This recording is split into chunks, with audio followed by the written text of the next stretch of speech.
Okay, so you did it. You packed up and moved to a brand new city for a job or for your studies. You're settling in, but you realize pretty quickly you need a way to get around. A scooter. Sounds simple, right? Well, not so fast. There's a little known catch that can turn this easy decision into a massive headache. Let's figure out exactly how to dodge that bullet. And here it is, the classic problem so many of us face. You're living and working in one city, but all your official documents, your permanent address, your home base, that's in a totally different state.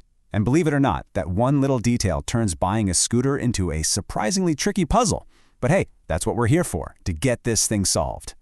So to make this super clear, let's use a real-world example. We'll call it the Pune versus Gujarat dilemma.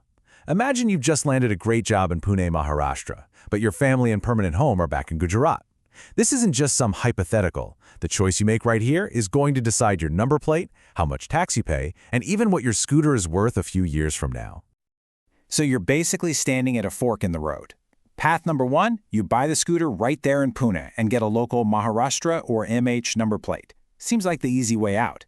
Path number two, you buy it back home in Gujarat, get a GJ plate, and then you have to figure out how to transport it all the way to Pune. As you're about to see, both of these choices have some pretty serious pros and cons. Okay, so to make the smart call here, we've got to look at what's really going on behind the scenes.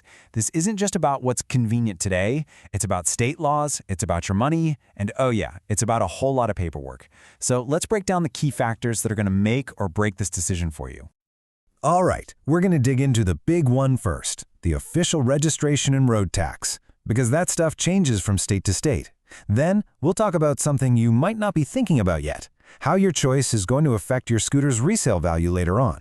And of course, we'll touch on the nitty-gritty of loans, insurance, and everyone's favorite, the paperwork castle. First things first, let's talk about the main character in this whole story, the RTO, the Regional Transport Office. Now here is the single most important thing you have to understand. Every single state in India has its own RTO. There's no one central rule book. Maharashtra has its rules, Gujarat has its rules, and that's precisely why this gets so complicated. And this brings us to the absolute golden rule of buying any vehicle in India. It is simple and it is non-negotiable. Your vehicle gets registered in the state where you buy it. Period. Full stop. If that showroom is in Pune, you are getting an MH plate. There's no way to buy it there and get a Gujarat plate. It just doesn't work like that. So, what happens if you buy a scooter in one state and then decide to move it permanently to another? Well, that's when you run into this monster, the re-registration process. First, you have to get something called a No Objection Certificate, or NOC, from the RTO where you bought it. Then you have to pay the road tax all over again in your new state, and only then can you apply for a new local number. Yeah, it is every bit as painful and as expensive as it sounds. Now, you can't just ignore this forever. The law actually gives you a bit of a grace period. You can ride your out-of-state vehicle in a new city for up to 12 months, no problem. But once that year is up, the clock runs out. Legally, you are required to start that whole re-registration nightmare. Now, let's talk about the money, because this is a big deal.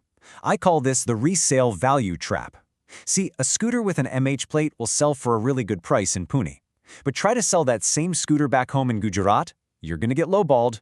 Why? Because the new buyer knows they're the one who's going to have to deal with all that re-registration paperwork. Your number plate basically ties your scooter's financial value to one single state. And that's just the stone-cold truth of the used vehicle market.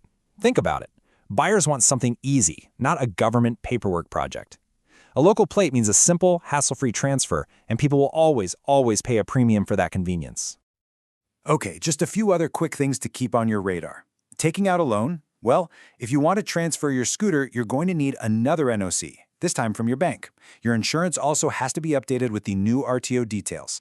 But hey, there is one piece of good news in all this. Your warranty and your free servicing, those are valid all across India, so you don't have to worry about that at all. All right, I know that was a lot to take in. RTOs, NOCs, taxes, resale value, it's enough to make your head spin. But what if I told you that you could cut through all of that noise, all of that complexity, and find the perfect answer for your situation by asking just one simple question? This is it. This is the only question that truly matters. And you need to be really honest with yourself here.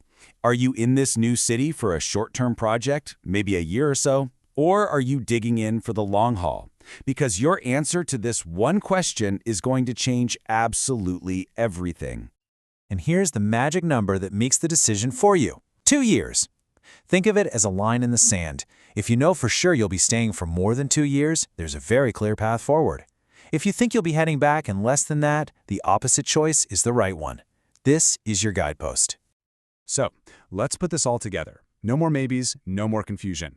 Here is your final, clear-cut action plan, based entirely on how long you plan to be in your new city. And here it is, crystal clear. If you're staying for more than 2 years, the answer is simple. Buy and register your scooter in your new city.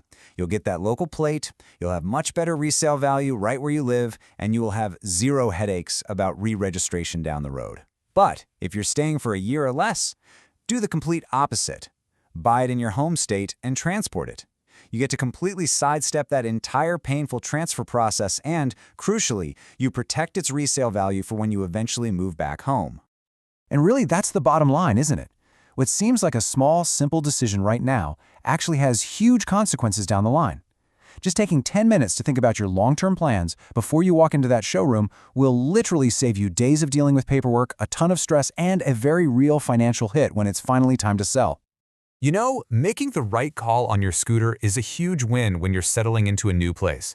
That's one big logistical puzzle you can check off your list.